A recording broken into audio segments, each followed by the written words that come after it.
Welcome to Gomathi's kitchen. இன்றைக்கி நம்ம chicken 65 recipe தான் பார்க்க போகிறோம். வாங்க எப்படி செய்யுதுன்னு பார்க்கலாம். இன்றைக்கி நான் 1/2 kg சிக்கன் போன்லெஸ் எடுத்திருக்கேன். 2 ஸ்பூன் ஆச்சி 65 மசாலா எடுத்திருக்கேன். 1 ஸ்பூன் காஷ்மீரி சில்லி எடுத்திருக்கேன். 1 ஸ்பூன் நார்மல் வீட்டு மிளகாத்தூள் எடுத்திருக்கேன். 1 ஸ்பூன் உப்பு எடுத்திருக்கேன். 1 கொத்து கருவேப்பிலை எடுத்திருக்கேன். இது எல்லாத்தையும் போட்டுக்கோங்க.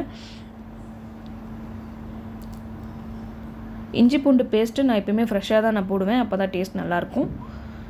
1.5 ஸ்பூன் இஞ்சி பூண்டு பேஸ்ட், 1.5 ஸ்பூன் கெட்டியான தயிர் எடுத்துக்கோங்க. இதெல்லாம் போட்டு அதுக்கப்புறம் நல்லா கையில் பிணைஞ்சு விட்டுக்கோங்க.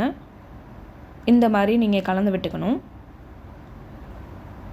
இந்த மாதிரி நம்ம கையில் கலந்து விடும் போது மசாலா எல்லா இடத்துலையுமே போய் ஸ்ப்ரெட் ஆகி நமக்கு நல்ல டேஸ்ட் கொடுக்கும். இல்லைன்னா சிக்கனில் ஒரு இடத்துல மசாலா நிற்கும், சில இடத்துல மசாலா நிற்காமல் ஒரு மாதிரி இருக்கும். ஸோ உங்களுக்கு அந்த டைம் காரம் உப்பு எல்லாமே கொஞ்சம் கம்மியாக தான் தெரியும். ஸோ இந்த மாதிரி பண்ணி வச்சிங்கன்னா ரொம்ப நல்லாயிருக்கும்.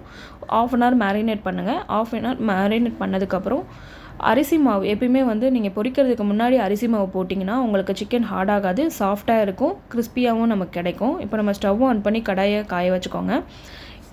எண்ணெயை ஊற்றி எண்ணெய் காஞ்சதுக்கப்புறம் நம்ம சிக்கனை நம்ம போட்டு கொஞ்சம் கலந்து விட்டுக்கோங்க.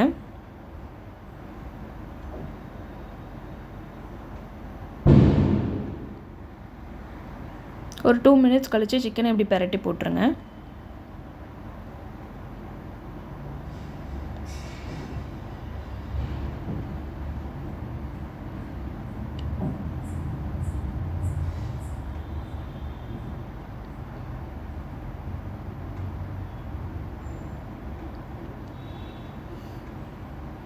மீடியம் ஃப்ளேமில் வச்சு நீங்கள் வறுத்திங்கன்னா ரொம்ப நல்லா வரும்.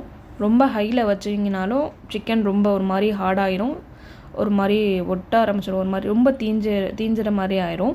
ஸோ இந்த மாதிரி மீடியம் ஃப்ளேமில் வச்சு வறுத்திங்கன்னா இந்த மாதிரி நமக்கு வரும். ஒரு பிளேட்டில் வச்சு சர்வ் பண்ணுங்கள். இதோட ஒரு 1/2 லெமன் வச்சு மேலே கொஞ்சம் புழிஞ்சு விட்டிங்கன்னா இன்னும் டேஸ்ட்டு ரொம்ப சூப்பராக இருக்கும். இந்த மாதிரி நீங்கள் பொரித்து சாப்பிட்டு பாருங்கள், கண்டிப்பாக ரொம்ப டேஸ்ட்டாக இருக்கும்.